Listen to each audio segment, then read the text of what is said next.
عرض کرتے ہیں اللہ تجھے یاد ہے نا ایک رات جب میں بڑی دیر سے لوٹا تھا، لکڑیاں کاٹتے درخت تلاش کرتے مجھے دیر ہو گئی، میں دیر سے لوٹا تھا، نیت یہ کر رکھی تھی کہ دودھ سب سے پہلے ماں باپ کو پلاؤں گا۔ مالک جب میں لوٹا تو وہ بوڑھے تھک ہار کے سو گئے تھے۔ میری بیوی نے مجھے کہا کہ بچوں کو پلا دو، وہ سو گئے، تو میں نے کہا نہیں، میرے ذمے ہے ان بوڑھوں کے دل کو ٹھنڈا کرنا، ان سے پیار کرنا۔ اللہ بیوی مانگتی رہی، بچے طلب کرتے رہے، میری ٹانگوں میں گھومتے رہے، بار بار آتے رہے، اور میں نے دودھ نہیں پلایا۔ اے مالک فجر ہو گئی، آفتاب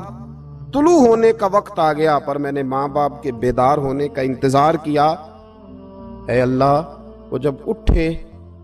تو ان کی آنکھوں میں جو میرے لیے دعا تھی اور ان کے سینوں میں جو میرے لیے کرم تھا، اگر تیری بارگاہ میں وہ نیکی قبول ہے تو مالک پھر رحم فرما، نہ اس مشکل سے آسانی عطا فرما۔ سنو سنو، رسول کریم صلی اللہ علیہ وسلم فرماتے ہیں کہ اس بندے کی دعا مکمل ہوئی تو پتھر تھوڑا سا سرک گیا، اور اتنا سرکا کہ آسمان نظر آنے لگا۔ جس نے ماں باپ کو منایا ہے، ان سے پیار کیا ہے، پھر یہی بات وسیلہ بن جائے گی رب کے ماننے کا، پھر یہ وسیلہ بنے گی، اللہ اس سے مان جائے گا۔ پھر رسول کریم صلی اللہ علیہ وسلم فرمانے لگے، دوسرا بولا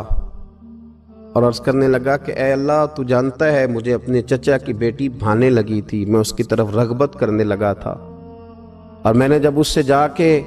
ارادہ کیا کہ میں تیرا طالب ہوں، تو اس نے مجھے کہا کہ پہلے 100 دینار لاؤ بانا، تو اللہ میں نے مشقت کر کے 100 دینار جمع کیے، اور جب میں پوری طرح اس پر حاوی ہو گیا، وہ میرے قبضے میں آ گئی اور گناہ کا میں نے ارادہ کر لیا، تو اس عورت کے منہ سے ایک جملہ نکلا کہ اللہ سے ڈر، اے مالک وہ میرے قبضے میں تھی، اے اللہ میں گناہ پر قادر تھا، میں چاہتا تو گناہ کر لیتا، لیکن جب اس نے تیرا نام لے کے کہا نا کہ اللہ سے ڈر،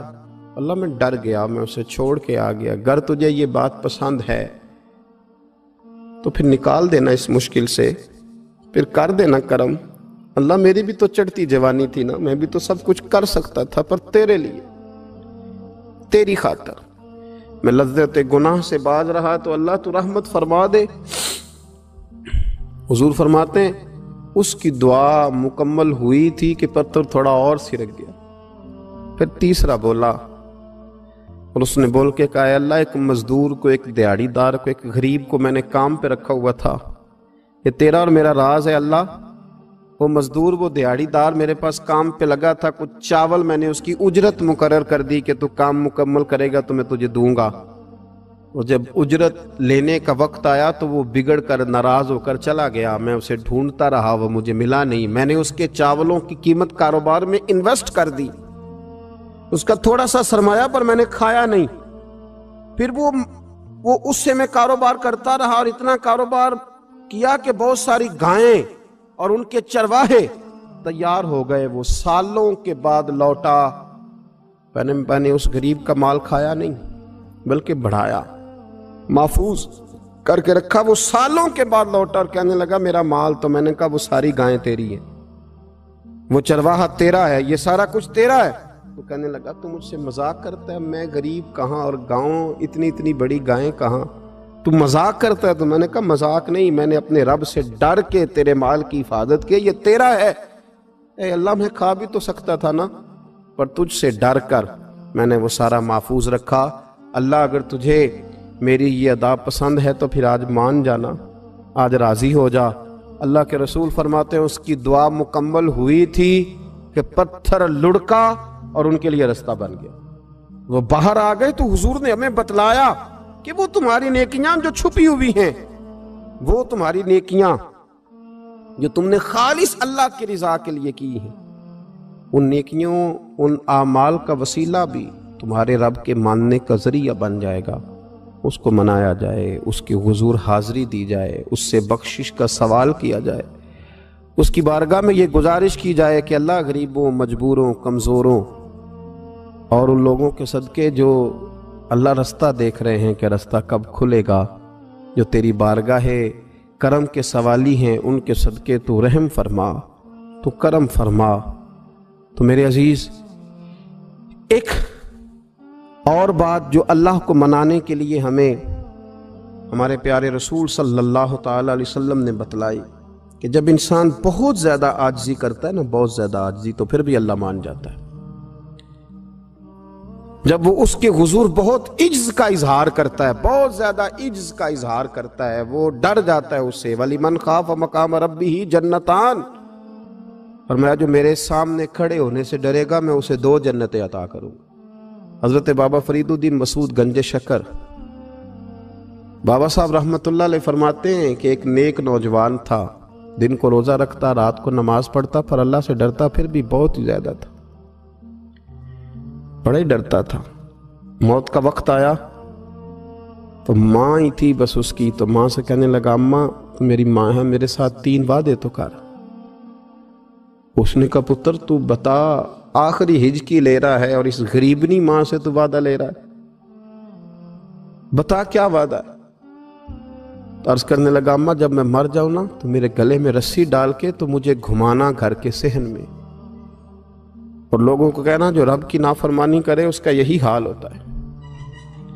یہ اعلان کرنا جو اللہ کے نافرمان ہوں ان کا یہی اشر کیا جانا چاہیے۔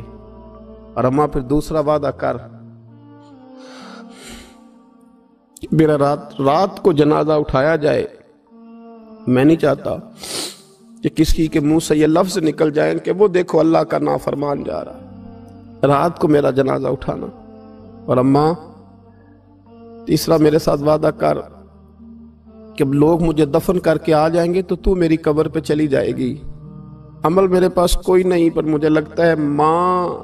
کے قدموں کی برکت سے عرش کا مالک بھی رحم فرمائے گا۔ اماں تو وعدہ کر کہ میرے ساتھ وعدہ کر۔ بابا صاحب رحمت اللہ علیہ فرمانے لگے کہ ماں، بوڑھی ماں نے وعدہ کر لیا، کہا بیٹے ٹھیک ہے، اگر تیری یہی ضد ہے تو میں تیار ہوں۔ پھر اس نے کلمہ شہادت پڑھا، اس نوجوان کی روح پرواز کر گئی۔ بوڑھی ماں نے رسی منگائی تو وَلِمَنْ خَافَ مَقَامَ رَبِّهِ جَنَّتَانِ، جو ڈر جائے، اس نے تو کہا تھا نا کہ رسی ڈال کے گھمانا اور کہنا یہ اللہ کا نافرمان ہے، اس کا یہی اشر ہونا چاہیے تھا۔ لیکن جب ماں گلے میں رسی ڈالنے لگی تو گھر کے ہر کونے سے آواز آنے لگی، خبردار یہ رب کا دوست ہے، اللہ کے دوستوں کے ساتھ اس طرح کا معاملہ نہ کیا جائے، اسے چھوڑ دیا جائے۔ اور کہا تمہیں کچھ بھی اور کرنے کی ضرورت نہیں ہے، یہ تو رب کا دوست ہے اور رب کی بارگاہ میں حاضر ہو گیا۔ کچھ کوئی بندہ کہے گا کہ یہ تو ایک بابا فرید کا سنایا ہوا واقعہ ہے، سنیے، بخاری میں حدیث ہے، نبی پاک صلی اللہ علیہ وسلم نے فرمایا، حضرت ابو ہریرہ رضی اللہ تعالیٰ عنہ راوی ہیں، حضور فرماتے ہیں ایک شخص مرنے لگا تو اپنے بچوں سے کہنے لگا کہ میں جب مر جاؤں تو مجھے جلا دینا، اور پھر میرے جلے ہوئے وجود کو پیس دینا، پھر مجھے ہوا میں اڑا دینا، پتر مجھے اڑا دینا، مجھے بڑا ڈر لگتا ہے، اگر رب نے مجھ سے حساب پوچھا تو میں قابل نہیں ہوں، اڑا دینا مجھے ہواؤں میں، اگر اس نے مجھ سے عذاب لیا تو حساب لیا تو بڑا سخت حساب لے گا۔ حضور فرماتے ہیں، بخاری میں موجود ہے، اس کے بچوں نے اسی طرح کیا، اس کے مرنے کے بعد اسے جلایا، ہوا میں اڑا دیا۔ اللہ کے محبوب فرماتے ہیں رب کریم نے حکم دیا زمین کو کہ اس کے ذرات کو جمع کرو، زمین نے ذرے جمع کیے، خدا نے حکم دیا تو اس کا وجود پھر سے اسی شکل میں آیا، تو رب کریم نے فرمایا یہ جو تو نے وصیت کی تو کیوں کی؟ اللہ جانتا ہے کہ نہیں جانتا؟ یہ کی تو کیوں کی؟ تو رو پڑا، کہنے لگا اللہ میرے اندر تو طاقت نہیں تھی تیرے سامنے کھڑا ہو کے حساب دے سکوں، تجھے منانے کے لیے تیرے خوف سے ڈر گیا، میں ڈر گیا۔ اگرچہ ہمارے بزرگوں نے لکھا ہے کہ آج یہ وصیت کرنا، اس رنگ میں یہ طرز اختیار کرنا درست نہیں، لیکن آپ غور فرمائیے کہ نبی پاک علیہ السلام فرماتے ہیں جب اس نے کہا نا اللہ تجھ سے ڈر کے یہ کیا، تو رب کریم نے فرمایا جا پھر میں نے تیری مغفرت کر دی، کیونکہ اللہ کو پتا تھا یہ دل سے بات کر رہا ہے۔ ایک چوتھی بات میرے رسول پاک علیہ السلام نے فرمایا کہ جب رب نہ مانے تو پھر وہ کمزوروں کے صدقے مان جاتا ہے۔ پھر وہ ضعیفوں کے صدقے مان جاتا ہے۔ فرمایا اللہ تم سے بارشیں روکنا چاہتا ہے، پر تمہارے ضعیفوں، کمزوروں، غریبوں کے صدقے، مجبوروں کے صدقے وہ تم پر بارشیں برساتا ہے۔ حضور فرماتے ہیں رباش غازہ اغبر لو اقسم علی اللہ لا برا۔ کچھ ایسے لوگ ہوتے ہیں کہ ان کے بالوں میں خاک پڑی ہوتی ہے، چہروں پہ مٹی الجھے ہوئے ہوتے ہیں، لیکن اگر وہ اللہ پہ قسم کھا لیں تو اللہ ان کی قسم بھی پوری کر دیتا ہے۔